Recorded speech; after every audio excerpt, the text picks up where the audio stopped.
Right, these now live visuals coming in of the arrival of the Prime Minister at the War Cemetery in Marseille, where Prime Minister is in fact going to pay the homage to the fallen Indian soldiers. Ladies and gentlemen, these are visuals coming in live at this moment from France, where Prime Minister has arrived at the cemetery. Now, remember, this is also the city where the second Indian Consulate has been in fact opened, and right now you can see the President of France and Prime Minister Narendra Modi both in fact at the cemetery where the Prime Minister is going to pay homage to the fallen Indian soldiers. These soldiers fought in World War I and World War II. Just listen in at this moment to what's happening there.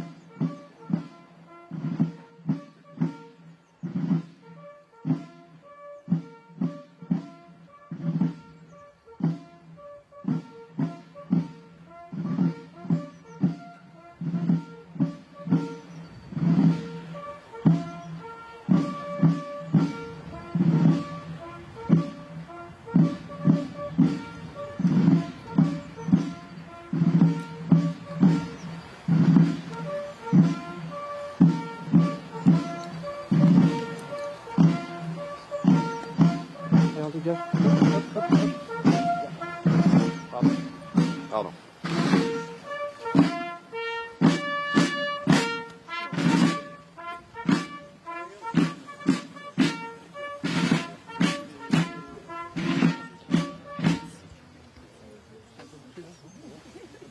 Fought under the British Raj. They fought in the World War I and World War II. And this is where in Europe, in various battles, some of them in fact have been their final resting place here. You can see the flags of India and France along with the European Union there as well. The Prime Minister paying homage to the Indian soldiers.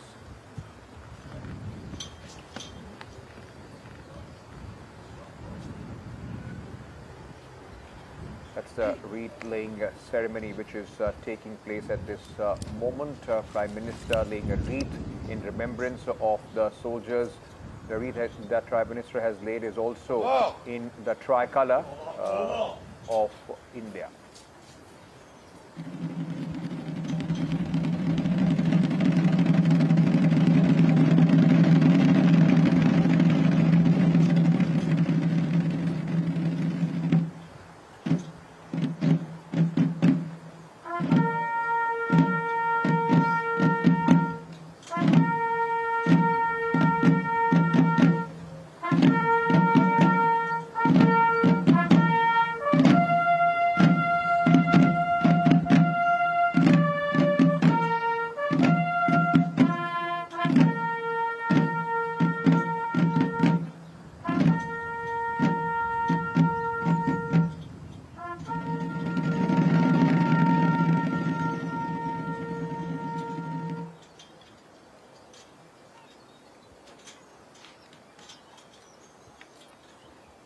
These are visuals coming in from the cemetery where the Prime Minister is paying homage, and at this moment there is a minute of silence which is being observed at the cemetery.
the national anthems of India and France, both nations' national anthems also being played at this moment, ladies and gentlemen.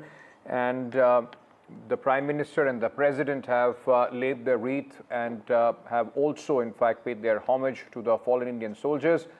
The host nation's president, in fact, escorting the Prime Minister at this war cemetery where Indian soldiers, those who fought in World War I and World War II, have, in fact, their final resting place here in Marseille, France.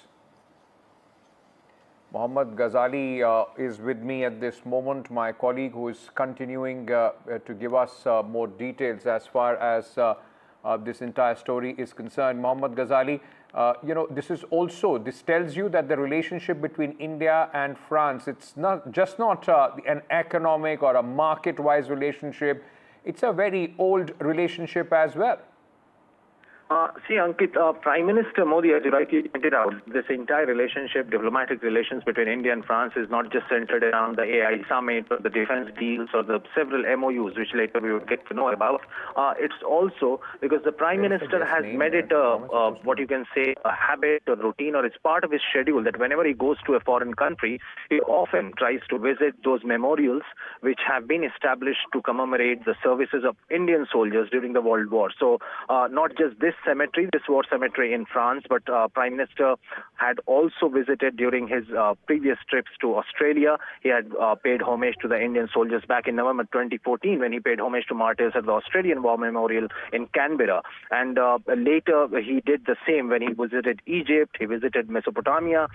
In 2015, he also visited another war memorial in France back in 2015. And back then, he became the first Indian Prime Minister to do so. And even today, when he's visiting this particular war memorial, Prime Minister is yet again bringing this to the fore, that how Indian soldiers had fought in World War I, in World War II. And the data suggests that perhaps 1.3 million Indian soldiers served abroad during World War I. And out of those, around 138,000 were deployed in Europe alone.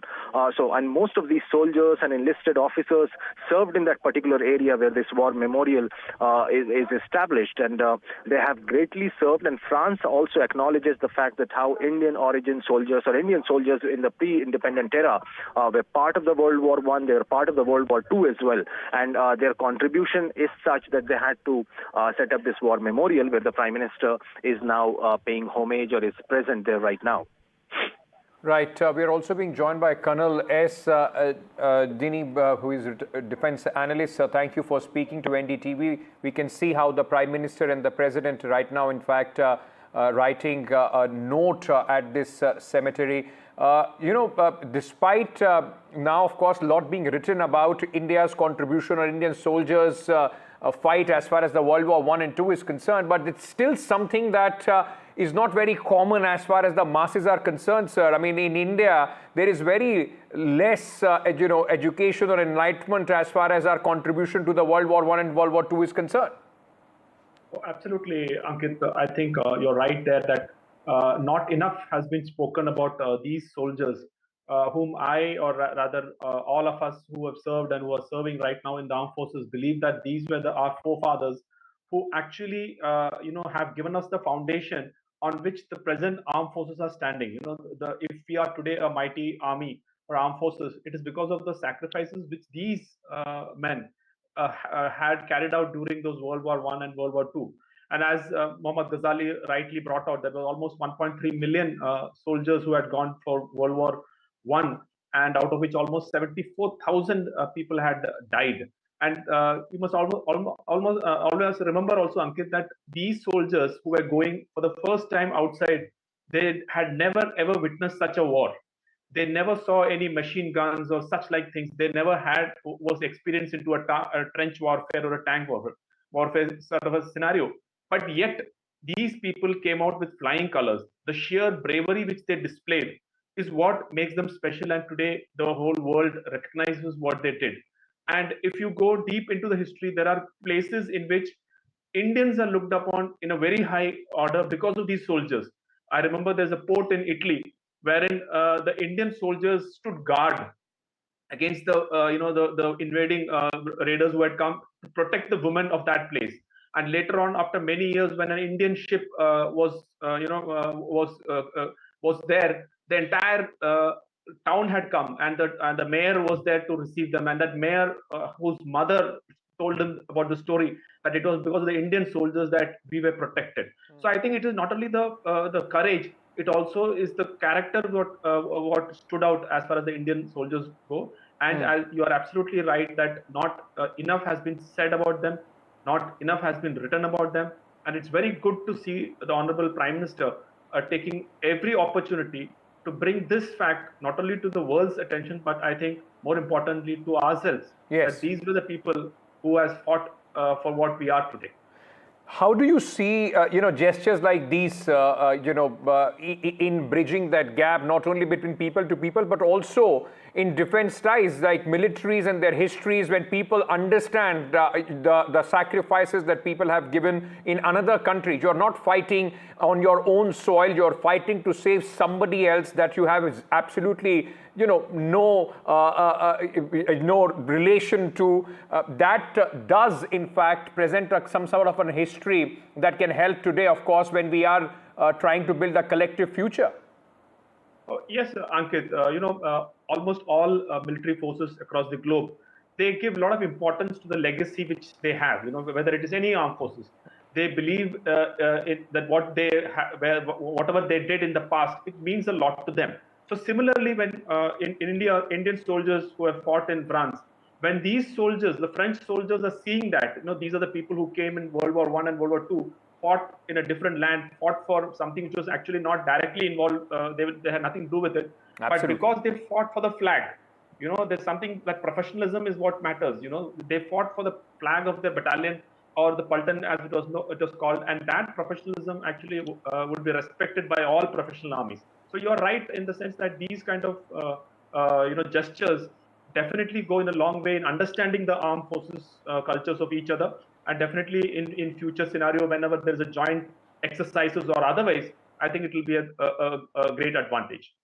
Right, we are playing those visuals of this entire visit of the Prime Minister at this war memorial, the cemetery where fallen Indian soldiers, their final resting place, people, many thousands of kilometers away from their homeland, fought in Europe, as Colonel Dini was telling us, something which was not directly impacting India at that point of time, but of course they fought because armies fight on orders, for the Pulton, for the flag.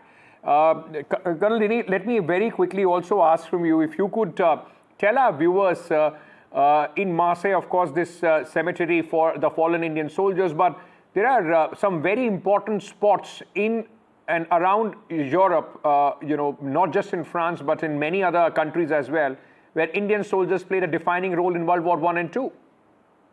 Absolutely, not only in France, Ankit, in Mesopotamia, like what Mohammad Ghazali was mentioning, in Egypt, in Australia, of course in Africa. There are so many places where Indian troops have gone, and it's very difficult to think that these soldiers were going abroad on a mission for the first time. And as I mentioned, they had no clue, or they have never had any such experiences. But in different terrains, in different situations, different operational conditions, they could operate. And I think their bravery, and as I mentioned earlier, their character stood out. So I think there's so many stories there, so many things which are yet to come out. And I'm sure in the coming days, there are already people who are interested in it. And by each such gestures, more and more stories will come out of what the Indian armed forces or the Indian soldiers did in foreign lands. Minister visiting these places regularly whenever he goes to any of these kind of countries where there have been battlegrounds and contribution to India, if the Prime Minister goes there, not only does it increases the awareness, but how do you see that impacting people back home? I mean, it also gives that new light which many people would not have known, that this is also a place where Indian soldiers gave up their blood and life for. Absolutely, Ankit. See, we must understand when the Prime Minister of a country goes there, and especially a person like Mr. Modi, when he goes, the whole media is there. The people are now looking into that. Where has Mr. Modi gone?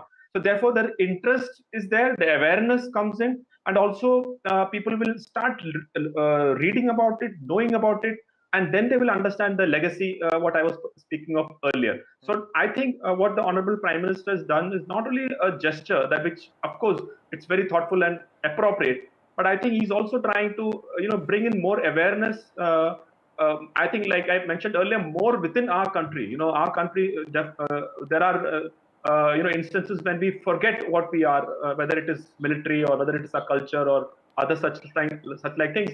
But here, by this visit, there are people, and as I know today, there are many students of military history who are now, looking into these war. The various operations which Indian armed forces or Indian soldiers have participated.